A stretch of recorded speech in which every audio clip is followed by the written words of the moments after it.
ನಂಗೆ ಮೊನ್ನೆ Arun sir phone ಮಾಡಿದ್ರು, ಈ ಥರ ಒಂದು ಫಂಕ್ಷನ್ ಇದೆ ಬರಬೇಕು ಅಂತ. ನಾನು ಹೇಳಿದೆ ನಪ್ಪ ಸಿನಿಮಾ ಮಾಡಿಲ್ಲ, ನಾನು ಹಿಂಗೆ ಬರಲಿ ಅಂದೆ.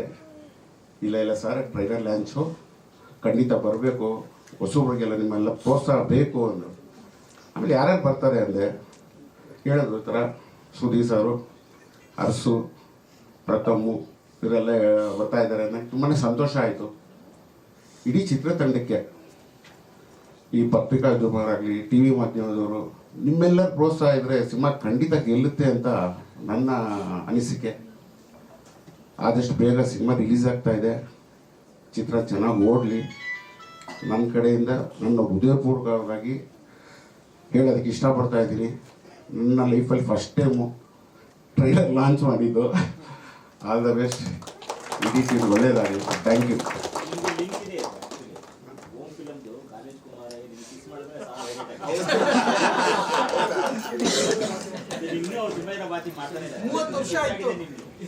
ನೆನ್ನೆ 30 ವರ್ಷ ಮೊನ್ನೆ ಸಿನಿಮಾ ಅಣ್ಣ ಹಂಗೆ ಅವರೇ.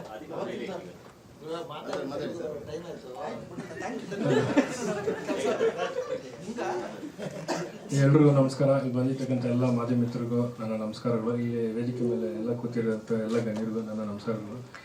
ಈ ಸಾಂಗ್ ತುಂಬ ಅದ್ಭುತವಾಗಿ ಚೆಂದ ಬಂದೈತೆ. ಟ್ರೈಲರು ಹಾಗೂ ಚೆಂದಾಗಿ ಬಂದೈತೆ. ಹಾಗೂ ಹೀರೋ ಸರ್ ತುಂಬ ಅದ್ಭುತವಾಗಿ ಮಾಡಿದ್ದೀರಾ. ಡೈರೆಕ್ಟರ್ ಸರ್ ತುಂಬ ಚೆಂದಾಗಿ ತೊಗೊಂಬಂದಿದ್ದಾರೆ. ಎಲ್ಲದಕ್ಕಿಂತ ನಮ್ಮ ಪ್ರೊಡ್ಯೂಸರು ಎಲ್ಲರೂ ತುಂಬ ಚೆಂದಾಗಿ ತೊಗೊಂಬಂದಿದ್ದೀರಣ್ಣ. ಎಲ್ಲ ಸಲ ಕನ್ನಡನ ದಯವಿಟ್ಟು ಇದನ್ನು ನೋಡೋರು ಎಲ್ಲ ಯೂಟ್ಯೂಬಲ್ಲಾಗಲಿ ಫೇಸ್ಬುಕ್ಕಲ್ಲಾಗಲಿ ನಾವು ಶೇರ್ ಮಾಡ್ಕೊಂಡ್ರೆ ಒಂದು ಕನ್ನಡನ ನಾವು ಬೆಳೆಸೋಕ್ಕಾಗೋದು ಅಂತ ನಾನು ಕೇಳ್ಕೊತಾ ಇದ್ದೀನಿ. ಎಲ್ಲ ಅಭಿಮಾನಿ ದೇವರುಗಳು ಇದು ಬಂದು ನೋಡಿ ಆಶೀರ್ವಾದ ಮಾಡಬೇಕಂತ ನಾನು ಕೇಳ್ಕೊತಾ ಇದ್ದೀನಿ. ಸೊ ನೀವು ಬಂದಿದ್ದಕ್ಕೆ, ಹಾಗೆ ಇಲ್ಲಿರುವಂಥ ಎಲ್ಲ ಗಣ್ಯರಿಗೆ, ಮಾಧ್ಯಮದವ್ರಿಗೆ ಎಲ್ರಿಗೂ ತುಂಬ ತುಂಬ ಥ್ಯಾಂಕ್ಸ್. ಹಾಗೆ ಅಲ್ಲಿ ನಮ್ಮ ಗುರುಗಳು, ನಮ್ಮ ಚಾಮರಾಜ್ ಮಾಸ್ಟರ್ ಇದ್ದಾರೆ. Thank you master. ನಿಮ್ಮರು ಎಲ್ಲ ಗಣ್ಯರಿಗೂ ತುಂಬ ತುಂಬ ಧನ್ಯವಾದಗಳು ಈ ನಮ್ಮ ಕಾರ್ಯಕ್ರಮಕ್ಕೆ ಬಂದಿದ್ದಕ್ಕೆ. ಹೇಳಿ ಸರ್, ಈಗ ನಿಮಗೆ ಇಷ್ಟ ಆಯ್ತಾ ಸರ್ ಟ್ರೈಲರ್? ಸರಿ ಪಾತ್ರ ಹೇಳಿ ಸರ್. ಈ ಚಿತ್ರದಲ್ಲಿ ನನ್ನ ಪಾತ್ರ ಹೇಳಬೇಕು ಅಂದರೆ ಆರ್ಯ ಅಂತ ಸರ್. ಒಬ್ಬ ಒಳ್ಳೆ ಸ್ಟೂಡೆಂಟು. ಅವನಿಗೆ ಆದಂಥ ಒಂದು ಸ್ಪೆಷಲ್ ಟ್ಯಾಲೆಂಟ್ ಇರುತ್ತೆ. ಇನ್ನೊಂದು ಒಳ್ಳೆ ಸ್ಕೆಚ್ ಆರ್ಟಿಸ್ಟ್ ಅವನು. ಕಾಲೇಜಲ್ಲಿ ಅವ್ನದೇ ಆದಂಥ ಒಂದು ಫ್ರೆಂಡ್ಸ್ ಇರುತ್ತೆ, ಅವ್ನದೇ ಆದಂಥ ಗ್ಯಾಂಗ್ ಇರುತ್ತೆ. ಆ್ಯಸ್ ಯೂಶುವಲ್ ನೀವೆಲ್ಲ ಕಾಲೇಜಲ್ಲಿ ನೋಡಿದಾಗೆ ಒಂದು ಗ್ಯಾಂಗ್ ಇದೆ ಅಂದರೆ ಅದಕ್ಕೊಂದು ಆಪೋಸಿಟ್ ಗ್ಯಾಂಗ್ ಇರುತ್ತೆ. ಒಂದು ಸೀನಿಯರ್ಸ್ ಜೂನಿಯರ್ಸ್ ಇದ್ರ ಮಧ್ಯೆ ಒಂದು ಜಗಳ ನಡೀತಾ ಇರುತ್ತೆ. ಸೊ ಆ ಥರದ್ದೊಂದು ಸಿಚುವೇಶನು. ಸೊ ನನ್ನ ಪಾತ್ರದ ಬಗ್ಗೆ ಹೇಳಬೇಕು ಅಂದರೆ ಅದೇ, ಅವ್ನು ತುಂಬ ಡೀಸೆಂಟ್ ಹುಡುಗ. ಅಮ್ಮ ಅಂದರೆ ತುಂಬ ಇಷ್ಟ, ಫ್ರೆಂಡ್ಸ್ ಅಂದರೆ ತುಂಬ ಇಷ್ಟ, ಫ್ರೆಂಡ್ಶಿಪ್ ಬಗ್ಗೆ ತುಂಬ ವ್ಯಾಲ್ಯೂ ಕೊಡ್ತಾನೆ. ಸೊ ಅವ್ನ ಲೈಫಲ್ಲಿ ಅಲ್ಲಿವರೆಗೂ ಯಾವ ಹುಡುಗಿಯನ್ನು ಇಷ್ಟಪಟ್ಟಿರಲ್ಲ. ಸೊ ಸಡನ್ನಾಗಿ ಒಂದಿನ ಒಂದು ಹೊಸ ಹುಡುಗಿ ಕಾಲೇಜಲ್ಲಿ ಎಂಟರ್ ಆಗ್ತಾಳೆ. ಅದಾದಮೇಲೆ ಅವ್ನ ಲೈಫ್ ಹೇಗೆ ಚೇಂಜ್ ಆಗುತ್ತೆ, ಅಲ್ಲಿಂದ ಅವ್ನು ಯಾವ ಟರ್ನ್ಸ್ ತೊಗೊಳ್ತಾನೆ ಅವನ ಜೀವನದಲ್ಲಿ, ಏನಾಗುತ್ತೆ ಕೊನೆಗೆ ಅವನ ಲೈಫಲ್ಲಿ ಅನ್ನೋದೇ ಈ ಕತೆ ಸಾರಾಂಶ. ಆಗಿ ನನ್ನ ಪಾತ್ರ ಅದು ಹಾಗಿದೆ. ಅನ್ಸುತ್ತೆ ಸರ್, ಇಲ್ಲ ಅಂತ ನಾನು ಹೇಳಲ್ಲ, I'll be frank with you. But ಏನಂದರೆ ಇದರಲ್ಲಿ ಒಂದು ಸ್ವಲ್ಪ ವಿಭಿನ್ನವಾಗಿ ಪ್ರಯತ್ನ ಮಾಡಿದ್ದೀವಿ. ಏನಂದರೆ ಇದರಲ್ಲಿ ನಿಮ್ಮ ಟ್ರೈಲರಲ್ಲಿ ಒಂದು ಸ್ವಲ್ಪ ಮುಚ್ಚಿಟ್ಟಿದ್ದೀವಿ. ಅಂದರೆ ಮೇ ಬಿ ನಿಮಗೆ ಎಂಡಲ್ಲಿ ಪ್ರೊಟಗನಿಸ್ಟ್ ಆ್ಯಂಟಗನಿಸ್ಟ್ ಅನ್ನೋ ಥರ ಕಾಣಿಸುತ್ತೆ. ಅದು ಇರ್ಬೋದೇನೋ, ನೀವು ಸಿನಿಮಾ ನೋಡಿದಾಗ ಗೊತ್ತಾಗುತ್ತೆ. ಬಟ್ ಫ್ರೆಂಡ್ಶಿಪ್ ಲೈನ್ ತೋರಿಸಿಲ್ಲ. ಬಟ್ ಫ್ರೆಂಡ್ಶಿಪ್ಪಲ್ಲಿ ಒಂದು ಸಬ್ಟೆಕ್ಸ್ಟ್, ಒಂದು ಸಬ್ಲೈನಲ್ಲಿ ನಾವು ಒಂಚೂರು ಟಚ್ ಮಾಡಿದ್ವಿ ಫ್ರೆಂಡ್ಶಿಪ್ ಬಗ್ಗೆ ಈ ಸಿನಿಮಾಲಿ. ಸೊ ಸಿನಿಮಾ ನೋಡಿದಾಗ ಖಂಡಿತ ಅದೊಂದು ಹೊಸ ಲೈನ್ ಅನಿಸ್ತು ನನಗೆ ಈ ಸಿನಿಮಾಲಿ. ಆಮೇಲೆ ಸರ್ ಕೇಳಿದಾಗೆ ಇದೊಂದು ಮ್ಯೂಸಿಕಲ್ ಸಿನಿಮಾ ಅಂತ ಕೇಳಿದ್ರು. 100% ಮ್ಯೂಸಿಕಲ್ ಸಿನಿಮಾ. ಯಾಕಂದರೆ ನಮ್ಮ ಸಾಂಗ್ಸ್ ಮಾತ್ರ ತುಂಬ ಚೆನ್ನಾಗಿ ಕೊಟ್ಟಿದ್ದಾರೆ ನಮ್ಮ ಸೂರಜ್ ಸರ್. ಸೊ ಸಿನಿಮಾ ನಾವು ನೋಡಬೇಕಾದ್ರೆ ಒಂದು ಮ್ಯೂಸಿಕಲ್ ಫೀಲ್ ಇದೆ. ಸೊ ನೋಡ್ತಾ ಒಂಥರ. ಆಮೇಲೆ ಇನ್ನೊಂದು ಅಡ್ವಾಂಟೇಜ್ ಅಂದರೆ ನಮ್ಮ ಸಿನಿಮಾ ನೋಡಿ ಕೇಳೋ ಒಂದು 2 ತಾಸಿದೆ. ಸೊ ಕೂತ್ಕೊಂಡು ನೋಡಿದಾಗ ಎಲ್ಲೂ ಬೋರ್ ಆಗದೆ ಡೀಸೆಂಟ್ ಫಿಲ್ಮ್, ಒಂದು ಕಾಲೇಜ್ ಸ್ಟೂಡೆಂಟ್ಸ್ಗಂತೂ ಎಂಜಾಯ್ ಮಾಡೋಂಥ ಫಿಲ್ಮ್ ಅಂತ ಹೇಳೋದಕ್ಕೆ ಇಷ್ಟಪಡ್ತೀನಿ ಸರ್. ಸರ್ ನಾನು ಮೊದಲು ಡೆಬ್ಯೂ ಮಾಡಿದ್ದು ಶ್ರೀಚಕ್ರಮ್ ಅಂತ 2016ರಲ್ಲಿ ನಮ್ಮ ಗೋವಿಂದೇಗೌಡರು ನಿರ್ದೇಶನ ಮಾಡಿದ್ದು. ಅದೇ ನಮ್ಮ ಕಾಮಿಡಿ ಕ್ಲಿಯರ್ಗಳಲ್ಲಿರೋರು. ಸೊ ಅದಾದಮೇಲೆ ದೊಡ್ಡರಂಗೇಗೌಡರದು ಬಗ್ಗೆ ಒಂದು ಸಿನಿಮಾ ಮಾಡಿದೆ, ಹಳ್ಳಿ ಸೊಗಡು ಅಂತ. ಅದು 2017 ಸೆಪ್ಟೆಂಬರ್ ರಿಲೀಸ್ ಆಯಿತು. ಅದಾದಮೇಲೆ ಒಂದು ಚಿಕ್ಕ ಬ್ರೇಕ್ ತೊಗೊಂಡೆ ಸಿನಿಮಾಯಿಂದ. ಒಂದು ಧಾರಾವಾಹಿ ಮಾಡೋಣ ಒಂದು ವರ್ಷ ಅಂತ ಹೋಗಿ ಒಂದು 6 ವರ್ಷ ಆಗೋಯ್ತು. ಈ 6 ವರ್ಷದಲ್ಲಿ 6 ಧಾರಾವಾಹಿಗಳಲ್ಲಿ ಅಭಿನಯಿಸಿದ್ದೀನಿ. ಅದಾದಮೇಲೆ ಇತ್ತೀಚೆಗೆ ಮಾಡಿದ್ದು ಜೇನುಗೂಡು, ಲಾಸ್ಟ್ ನಾನು ಮಾಡಿದ್ದು. ಅದಾದಮೇಲೆ ಮತ್ತೆ ವಾಪಸ್ ಸಾಕು ಅನಿಸಿ ಮತ್ತೆ ಬೆಳೀತಾರೆ ಬರೋಣ ಅಂತ ಅಂದ್ಕೊಂಡು ಗ್ಯಾಪ್ ತೊಗೊಂಡೆ ಒಂದು ವರ್ಷ. ಆ ಟೈಮಲ್ಲೇ ನನಗೆ ಸಿನಿಮಾ ಸಿಕ್ತು. ಅದು ನಮ್ಮ ಗೋವಿಂದೇಗೌಡರ ಕಡೆಯಿಂದಾನೆ, ಜಿ ಸರಿಂದ. ಒಂದಿನ ಈ ಥರ ಒಂದು ಸಿನಿಮಾಗೆ ಹೀರೋ ಹುಡುಕ್ತಾ ಇದ್ದಾರೆ, ಯಾರೋ ನೀವು ಯಾಕೆ ಹೋಗಿ ಒಂದ್ಸರಿ ಭೇಟಿಯಾಗಿ ಬರಬಾರ್ದು ಅಂತ. ಆ ಥರ ಜರ್ನಿ ವಾಪಸ್ ಶುರುವಾಗಿ ಮತ್ತೆ ವಾಪಸ್ ಚಿತ್ರರಂಗ ಬರಬೇಕಾಗುತ್ತೆ. ಸರ್ ಪರ್ಫಾರ್ಮೆನ್ಸ್ಗಂತೂ ತುಂಬ ಚೆನ್ನಾಗಿ ಸ್ಕೋಪ್ ಇದೆ ಸರ್. ಆ್ಯಕ್ಚುಲಿ ಹೇಳಬೇಕು ಅಂದರೆ ಇಂಟ್ರೊಡಕ್ಷನ್ ಸಾಂಗ್ ಅದೆಲ್ಲ ನಮ್ಗೆ ಐಡಿಯಾನೇ ಇರಲಿಲ್ಲ. ಬಟ್ ನಮ್ಮ ಡೈರೆಕ್ಟರ್ ಸರ್ಗೆ ತುಂಬ ಆಸೆ ಇತ್ತು, ನಮ್ಮ ಹೀರೋನ ಹೀಗೆ ತೋರಿಸ್ಬೇಕು, ಕಾಲೇಜಲ್ಲಿ ಈ ಥರ ಒಂಥರ ಸ್ಟೈಲಿಶ್ ಆಗಿ ತೋರಿಸ್ಬೇಕು, ಚೆನ್ನಾಗಿ ತೋರಿಸ್ಬೇಕು. ಆಮೇಲೆ ಪರ್ಫಾರ್ಮೆನ್ಸ್ಗೆ ಸ್ಕೋಪ್ ಇದೆ. ಪ್ರೀ ಕ್ಲೈಮ್ಯಾಕ್ಸಲ್ಲಿ ನೀವು ಸಿನಿಮಾ ನೋಡಿದಾಗ ಪ್ರೀ ಕ್ಲೈಮ್ಯಾಕ್ಸ್ ತುಂಬ ಚೆನ್ನಾಗಿದೆ. ಒಂದು ಕಾನ್ವರ್ಸೇಷನ್ ಅಂದರೆ ಒಂದು 4 ವರ್ಷ ಕತೆ ಹೇಳ್ಬೋದು ಸರ್. ಒಂದು ಎಷ್ಟೋ ವರ್ಷ ಆದಮೇಲೆ ಹೀರೋಯಿನ ಭೇಟಿ ಆದಾಗ ಅದೊಂದು ಏನಿದೆ ಅಲ್ಲ ಸನ್ನಿವೇಶ ತುಂಬ ಚೆನ್ನಾಗಿ ಬಂದಿದೆ. ಅಲ್ಲೆಲ್ಲೋ ಆ ಕೆಲವು ಸೀನ್ಸ್ ನನಗೆ ಪರ್ಫಾರ್ಮೆನ್ಸ್ಗೆ ಹೆಲ್ಪ್ ಆಗಿತ್ತು ಅಂತ ಅನ್ಸುತ್ತೆ. ನನ್ನ ಕಾಲೇಜ್ ಲೈಫಲ್ಲಿ ಹೇಳ್ಬೇಕಂದ್ರೆ ಸರ್ ತುಂಬ ನಾಟಿನಲ್ಲ, ತುಂಬ ಡೀಸೆಂಟ್ ಅಲ್ಲ ಸರ್, ಮಿಡ್ ರೇಂಜ್ ಓಕೆ, ಅವ್ನು ಆವ್ರೇಜ್ ಸ್ಟೂಡೆಂಟ್ ಸರ್. 100%. ಹೌದು ಸರ್, ಅದು ಆ್ಯಕ್ಚುಲಿ ತುಂಬ ಚಾಲೆಂಜಿಂಗ್ ಸರ್. ನಾನು ನಿಮ್ಮ ಹತ್ರ ಫ್ರ್ಯಾಂಕ್ ಆಗಿರ್ತೀನಿ, ಯಾಕಂದರೆ ನೀವು ಹೇಳ್ದಾಗೆ ಅದು ನಿಜ. ಯಾಕಂದರೆ ಟಿ ವಿ ಆಡಿಯನ್ಸ್ ಥಿಯೇಟ್ರಿಗೆ ಬರ್ತಾರೋ ಗೊತ್ತಿಲ್ಲ, ಬಟ್ ಥಿಯೇಟರ್ ಆಡಿಯನ್ಸ್ ಸಿನಿಮಾ ಟಿವಿಯಲ್ಲಿ ನೋಡ್ಬೋದು ಸೀರಿಯಲ್ಸ್ನ. ಅದೇ ಚಾಲೆಂಜ್ ಸರ್. ಆ ಚಾಲೆಂಜ್ನ ನಾವು ಹೇಗೆ ಗೆಲ್ತೀವಿ ಅನ್ನೋದೇ ನಮ್ಮ ತಂಡದ ಮೇಲೆ, ಇಡೀ ತಂಡದ ಮೇಲೆ ಇದೆ. ಹೋಪ್ಫುಲಿ ನಾವು ಅದನ್ನು ಯಶಸ್ವಿಯಾಗಿ ಕಳಿಸ್ತೀವಿ ಅಂತ ಅಂದ್ಕೊಂಡಿದ್ದೀನಿ. ಈಗ ರೀಸೆಂಟಾಗಿ ಶಾಂತಿ ನಿವಾಸಲ್ಲಿ ಮಾಡ್ತಾ ಇದ್ದೀನಿ ಸರ್, ಒಂದು ಗೆಸ್ಟ್ ರೋಲ್ ಮಾಡ್ತಾ ಇದ್ದೀನಿ. ಉದಯ ಟಿವಿಯಲ್ಲಿ ಬರ್ತಾ ಇದೆ ಶಾಂತಿ ನಿವಾಸ 8:30ಗೆ. ಅಂದರೆ ನನ್ನ ಸೀರಿಯಲ್ ತಂಡದವರು, ಸೀರಿಯಲ್ ಕಲಾವಿದರಾಗಲಿ, ಡೈರೆಕ್ಟರ್ಗಳಾಗಲಿ, ಅವರೆಲ್ಲ ಬೈಕ್ಸ್ ಕೊಡೋದಾಗಲಿ, ನನ್ನ ಸಿನಿಮಾ ಜರ್ನಿಗೆ ಸಪೋರ್ಟ್ ಮಾಡೋದಾಗಲಿ ಎಲ್ಲ ಮಾಡಿದ್ದಾರೆ. ಸೊ ಅವ್ರ ಕಡೆಯಿಂದ ಏನಾಗ್ತಿದೆಯೋ ಆ ಪ್ರಯತ್ನ ನಾನು ಮಾಡ್ತಾ ಇದ್ದೀನಿ ಸರ್. ಹಾಂ ಸರ್, ಅದೇ ಪ್ಲ್ಯಾನಲ್ಲಿ ಇದ್ದೀವಿ. ಈಗ ನಿನ್ನೆಲ್ಲ 27 ನಿನ್ನೆಯಿಂದ ಶುರು ಆಗಿದೆ ಸರ್. ಅಂದರೆ ಇಡೀ ಎಂಟೈರ್ ಕರ್ನಾಟಕದಲ್ಲಿರೋ ಕಾಲೇಜ್ಗಳಿಗೆ ಒಂದು ಟ್ಯಾಬ್ಲೆಟ್ ಗಾಡಿ ಮಾಡಿದ್ದೀವಿ, ವಿತ್ ಟ್ರೈಲರ್ ತೋರಿಸ್ಕೊಂಡು ಎಲ್ಲ ಕಾಲೇಜ್ಗಳಿಗೆ ಹೋಗೋಣ ಅಂತ. ನಾವು ನಾಳೆಯಿಂದ ಹೋಗ್ತಾ ಇದ್ದೀವಿ. ಕರೆಕ್ಟೇ ಸರ್. ಅಂದರೆ ಮೇ ಬಿ ಅದೇ ನೀವು ಹೇಳಿದಾಗೆ ನಾವು ಏನಾದರೂ ಒಂದು ಸ್ವಲ್ಪ ಟ್ರೈಲರಲ್ಲಿ ಅಥವಾ ನಮಗಿರೋ ಅಡ್ವಾಂಟೇಜ್ ಅಂದರೆ ಸಾಂಗ್ಸು, ಅದನ್ನು ಪ್ರಯತ್ನ ಮಾಡ್ತಾ ಇದ್ದೀವಿ. FM ಯೂಟ್ಯೂಬ್ಗಳಲ್ಲಾಗಲಿ ಅಟ್ಲೀಸ್ಟ್ ಸಾಂಗ್ಸ್ನ ರೀಚ್ ಆಗೋದು. ಯಾಕಂದರೆ ನಮಗೆ ಕಾನ್ಫಿಡೆನ್ಸ್ ಇದೆ. ಈಗ ಹೊಸಬರಿಗೆ ನಾವು ಇಮಿಡಿಯೇಟಾಗಿ ಇಂಪ್ಯಾಕ್ಟ್ ಮಾಡಬೇಕು ಅಂದರೆ ನನ್ನ ಪ್ರಕಾರ ಅಟ್ಲೀಸ್ಟ್ ಸಾಂಗ್ಸ್ ಬೇಕು, ಒಳ್ಳೆ ಸಾಂಗ್ಸ್. ಅದು ಕೊಡೋದ್ರಲ್ಲಿ ಯಶಸ್ವಿ ಆಗಿದ್ದೀವಿ ನಮ್ಮ ಚಿತ್ರತಂಡ. ಬರ್ತಾರೆ ಸರ್, ಬಟ್ ಇವತ್ತು ಪಾಪ ಅವರು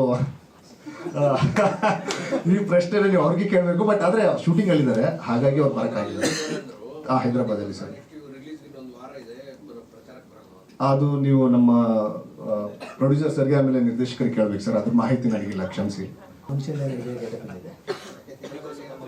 ಇಲ್ಲ, ಆ ಥರದ್ದು ಏನಿಲ್ಲ, ಸ್ಟಾರ್ಟಿಂಗಿಂದನೂ ಹಿಂಗೆ ಇದ್ದೀನಿ. ಇಲ್ಲ, ಆ ಥರ ಉದ್ದೇಶ ಏನಿರಲಿಲ್ಲ. ನಮ್ಮ ಡೈರೆಕ್ಟರ್ ಸರ್ ಕಥೆನ ಹೇಳ್ತಾ ಅವ್ರಿಗೆ ಒಂದು ಆಮೇಲೆ ಈ ಮೂವಿಗೆ ಒಂದು ವಿಲನ್ ಬೇಕಾಯಿತು. ಅದನ್ನು ಹುಡುಕ್ತಾ ಟೈಮಲ್ಲಿ ಅವ್ರು ನನಗೆ ಫೋರ್ಸ್ ಮಾಡಿದ್ರು, ಸರ್ ನೀವು ಯಾಕೆ ಮಾಡೋಕ್ಕಾಗಲ್ಲ ಅಂತ. ನಾನಂದರೆ ನಾನು ಪ್ರೊಫೆಷ್ನಲ್ ಅಲ್ಲ, ಬಟ್ ಅವ್ರು ಹೇಳಿದ್ರು ಮಾಡೋಣ ಸರ್, ಸ್ವಲ್ಪ ಟ್ರೈ ಮಾಡೋಣ ಅಂತ ಹೇಳಿ negative role, main villain role ಮಾಡಿದ್ದೀನಿ. ಇಲ್ಲ, ನಾನು ಸ್ಟಾರ್ಟಿಂಗಿಂದನೂ ಅಷ್ಟೇ ಸರ್. ಈ ಲುಕ್ಕಿಗೆ ನೀವು ಕೇಳ್ತಿದ್ರ, ಈ ಲುಕ್ಕಿಗೆ ನನಗೆ ಹೀರೋ ಆಗೋಕ್ಕೆ ಇಷ್ಟ ಅಲ್ಲ ಸರ್. ಹೊಸಬ್ರು ಭಾಳ ಜನ ಇದ್ದಾರೆ ಸರ್ ಕಾಯ್ಕೊಂಡು ಹೀರೋ ಆಗೋಕ್ಕೆ, ಅವ್ರಿಗೆ ಅವಕಾಶ ಕೊಡೋಣ. ಒಂದು ಪ್ಯಾಷನ್ ಇತ್ತು ಸರ್ ಸ್ಟಾರ್ಟಿಂಗ್. ಏನೋ ನೆಕ್ಸ್ಟು ನಿಮ್ಮ ಮುಖಾಂತರ ಒಳ್ಳೇದೇ ಆಗಲಿ, ಆ ಥರ ಚಾನ್ಸ್ ಸಿಕ್ಕಿದಾಗ ಮಾಡೋಣ. ಶಾಲಿನಿ ಆರ್ಟ್ಸು, ಜಾಕ್ ಮಂಜು ಸರ್.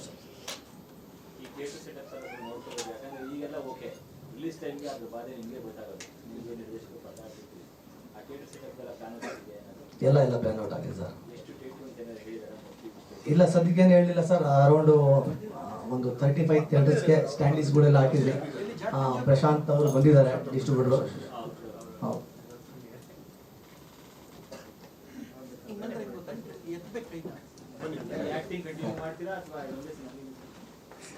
ನೋಡೋಣ ಸರ್, ಸ್ಟಾರ್ಟಿಂಗ್ ಇವತ್ತೇ ಹೆಜ್ಜೆ ಹಾಕಿದ್ದೀನಿ. ಎಲ್ಲ ಮೇನ್ ಪಬ್ಲಿಕ್ಕಿಂತ ನೀವು ರೀಚ್ ಮಾಡ್ತೀರಾ, ಅದಾದ್ಮೇಲೆ ಪಬ್ಲಿಕ್ ಏನು ಪ್ರೀತಿ ಕೊಡ್ತಾರೆ ಅದ್ರ ಮೇಲೆ ಡಿಪೆಂಡ್ ಸರ್. ಅಂಥದ್ದು ಏನೋ ಚಾನ್ಸ್ ಇದ್ದಾಗ ನಂದೇ ಪ್ರೊಡಕ್ಷನಲ್ಲಿ ಮಾಡ್ತೀನಿ, ಇಲ್ಲ ಇನ್ನೊಬ್ರು ಏನೋ ಅವಕಾಶ ಕೊಟ್ಟರೆ ಮಾಡ್ತೀನಿ ಸರ್. ಅಲ್ಲ, ನಾನು ವಿಲನ್ ಆಗ್ತೀನಿ ಸರ್, ಹೀರೋ ಆಗೋಕೆ ಇಷ್ಟನೇ ಇಲ್ಲ ಸರ್. ಅವ್ರಿಗೆ ಕಾಂಪಿಟೇಟ್ ಮಾಡೋಕ್ಕಾಗಲ್ಲ, ಯಾಕಂದ್ರೆ ಅವ್ರು ಸೀನಿಯರ್ ಆಗಿದ್ದಾರೆ. ಬಟ್ ಅವ್ರ ಹತ್ರ ಒಂದು ಸ್ವಲ್ಪ ಬುದ್ಧಿ ಕೇಳ್ಕೊಂಡು ಸರ್ ಯಾವ ಥರ ಮಾಡಬೇಕು ಅಂತ ಕೇಳ್ಕೊಳೋಣ. ಅವ್ರು ಕೋಟೆ ಕಟ್ಕೊಂಡಿದ್ದಾರೆ. ನನ್ನ ಹೆಸರು, ನಂದು ಐರನ್ ಅಂಡ್ ಸ್ಟೀಲ್ ಬಿಸ್ನೆಸ್ ಇದೆ, ಪೀಣ್ಯ ಇಂಡಸ್ಟ್ರಿಯಲ್ ಅಲ್ಲಿ ಅಲಾಯ್ ಸ್ಟೀಲ್ ಬಿಸ್ನೆಸ್ ಮಾಡ್ತೇನೆ. ಹಾಗೆ ಬ್ಯಾಕ್ ಗ್ರೌಂಡ್ ಸ್ಕೋರಿಗೆ ಬಂದ್ರೆ ಎಷ್ಟು ಅದಕ್ಕೆ ನಾನು ಸೀನ್ಸ್ಗಳಿಗೆ ಇಂಪಾರ್ಟೆನ್ಸ್ ಹೆಂಗೆ, ಎಲ್ಲಿ ಸೈಲೆನ್ಸ್ ಮಾಡಬೇಕು, ಎಲ್ಲಿ ಜಾಸ್ತಿ ಇದು ಮಾಡಬೇಕು, ಒಂದಷ್ಟು ಸುಮಾರು ವಿಷಯಗಳು ಆಕ್ಚುಲಿ ನಾನು ತುಂಬಾ ಕಲಿತೆ ಆಕ್ಚುಲಿ ಇದರಲ್ಲಿ. ಇನ್ನೊಂದು ನೀವು ಕೇಳಿದ್ರಿ ಈ ಸಿನಿಮಾ ಅಲ್ಲಿ ಸ್ಪೆಷಲ್ ಏನು ಅಂತ. ಕಾಮಿಡಿ ತುಂಬಾ ಅಂದ್ರೆ ತುಂಬಾ ಚೆನ್ನಾಗಿದೆ ನಮ್ಮ ಸಿನಿಮಾಲಿ. ಆಕ್ಚುಲಿ ಹೇಳ್ಬೇಕು ಅಂದ್ರೆ ಹುಲಿ ಕಾರ್ತಿಕ್ ಅವ್ರದ್ದು ಹಾಗೆ ನಮ್ಮ ಆರವ್ ಅವ್ರದ್ದು ತುಂಬಾನೇ ಚೆನ್ನಾಗಿದೆ. ಜೊತೆಗೆ ಡೈಲಾಗ್ಸ್ಗಳು ತುಂಬಾನೇ ಚೆನ್ನಾಗಿ ಬರ್ದಿದ್ದಾರೆ ಆಕ್ಚುಲಿ ನಮ್ಮ ಸಂಜು ಅವರು. ಹಾಗೆ ಇದು ಒಂದು ಜರ್ನಿಗೆ ರಿಲೇಟೆಡ್ ಆಗಿರುವಂತ ಒಂದು ಸಬ್ಜೆಕ್ಟ್ ಆಗಿರೋದ್ರಿಂದ ಸುಮಾರು ಒಂದಷ್ಟು ತುಂಬಾ ಒಳ್ಳೊಳ್ಳೆ ವಿಷಯಗಳನ್ನ ತುಂಬಾ ಚೆನ್ನಾಗಿ ಹೆಣೆದಿದ್ದಾರೆ ನಮ್ಮ ಸ್ಟೋರಿಲಿ ಅಂತ ಹೇಳಕ್ ಇಷ್ಟಪಡ್ತೀನಿ. ಜೊತೆಗೆ ಹಾಡ್ ಬಗ್ಗೆ ಹೇಳಬೇಕು ಅಂದ್ರೆ 4 ಹಾಡಿದೆ. ಸೊ ಅದರಲ್ಲಿ 2 ಹಾಡು ನಾನು ಹಾಡಬೇಕು ಅಂತಿರ್ಲಿಲ್ಲ, ಬಟ್ ಆದ್ರೆ ನಮ್ಮ ಡೈರೆಕ್ಟರ್ ಹಾಗೂ ಟೀಮ್ ಎಲ್ಲರೂ ನೀವೇ ಹಾಡಿ, ನಿಮ್ಮ ವಾಯ್ಸ್ ಚೆನ್ನಾಗಿದೆ ಅಂತ ಹೇಳಿದಕ್ಕೋಸ್ಕರ ನಾನೇ ಹಾಡಿದೆ. ಇನ್ನೆರಡು ಶಮೀರ್ ಮುಡಿಪು ಅಂತ ಒಬ್ರು, ಹಾಗೆ ಇನ್ನೊಂದು ಅರ್ಮಾನ್ ಮಲಿಕ್ ಅವ್ರ ಕೈಲಿ ಹಾಡ್ಸಿದ್ವಿ. ಜೊತೆಗೆ ಸುನಿಧಿ ಗಣೇಶ್ ಅಂತ. ಸೊ ನಮ್ಗೆ ಆರವೋರ್ ಆಕ್ಚುಲಿ ನಮ್ಮ ಸೀರಿಯಲ್ಗಳಲ್ಲಾಗ್ಲಿ ಇದರಲ್ಲಾಗ್ಲಿ ನೋಟೆಡ್ ಫೇಸ್ ಆದ್ರೂ ಕೂಡ ಈ ಸಿಲ್ವರ್ ಸ್ಕ್ರೀನ್ ಅಂದ್ರೆ ನಮ್ಮ ಥಿಯೇಟರ್ಗೆ ಅಂತ ಬಂದಾಗ ಒಂದು ಪರಿಚಯ ಎಲ್ಲರಿಗೂ ವೈಡ್ ರೀಚ್ ಇರ್ಲಿ ಅಂತ ಒಂದೇ ಒಂದು ಕಾರಣಕ್ಕೋಸ್ಕರ ನಮ್ಮ ಅರ್ಮಾನ್ ಮಲಿಕ್ ಅವ್ರನ್ನ ಆಕ್ಚುಲಿ ಹಾಡ್ಸೋಣ ಅಂತ ಹೇಳಿ ನಮ್ಮ ಪ್ರೊಡ್ಯೂಸರ್ಗೆ ತುಂಬಾ ಟಾರ್ಚರ್ ಕೊಟ್ಬಿಟ್ಟು ಸೊ ಅವರು ಇಷ್ಟಪಟ್ಟು ಅವರು ಓಕೆ ಮಾಡೋಣ ಒಳ್ಳೆ ಡಿಸಿಷನ್ ಅಂತ ಹೇಳಿ ಹೋಗಿ ರೆಕಾರ್ಡ್ ಮಾಡ್ಕೊಂಡ್ ಬಂದ್ವಿ. ಬ್ಯಾಕ್ ಗ್ರೌಂಡ್ ಸ್ಕೋರ್ ನಾನು ಹೇಳ್ಬೇಕು ಅಂದ್ರೆ ಒಳ್ಳೊಳ್ಳೆ ಆಕ್ಷನ್ ಸೀಕ್ವೆನ್ಸಸ್ ಕೂಡ ಇದೆ, ಯಾರು ಹೇಳಲಿಲ್ಲ. ನಮ್ಮ ಆರವರ್ ಆಕ್ಚುಲಿ ಸಿಕ್ಕಾಪಟ್ಟೆ ರಿಸ್ಕ್ ತಗೊಂಡು ತುಂಬಾನೇ ಚೆನ್ನಾಗಿ ಆಕ್ಚುಲಿ ಆಕ್ಷನ್ ಸೀಕ್ವೆನ್ಸಸ್ ಮಾಡಿದ್ದಾರೆ. ಹಾಗೆ ನಾನು ನಮ್ಮ ಬಾಲ ಮಾಸ್ಟ್ರಿಗೆ ಥ್ಯಾಂಕ್ಸ್ ಹೇಳಬೇಕು. ತುಂಬಾನೇ ಚೆನ್ನಾಗಿ ಹಾಡುಗಳು ಇಷ್ಟು ಚೆನ್ನಾಗಿ ಕಾಣಿಸ್ತಿದೆ ಅಂದ್ರೆ ಅದಕ್ಕೆ ಅವರು ಹಾಗೆ ನಮ್ಮ ಸಿನಿಮಾಟೋಗ್ರಫರ್ ಆನಂದ್ ಸುಂದರೇಶನ್ ಸರ್ ಅವರು ತುಂಬಾನೇ ಶ್ರಮ ಪಟ್ಟಿದ್ದಾರೆ. ಸೊ ಇಷ್ಟು ನಮ್ಮ ಸಿನಿಮಾ ಬಗ್ಗೆ. ಇನ್ನು ನೀವು ಬಂದು ಇದನ್ನ ಪ್ರೋತ್ಸಾಹಿಸಬೇಕು ಅಂತ ಕೇಳ್ಕೊತೀನಿ.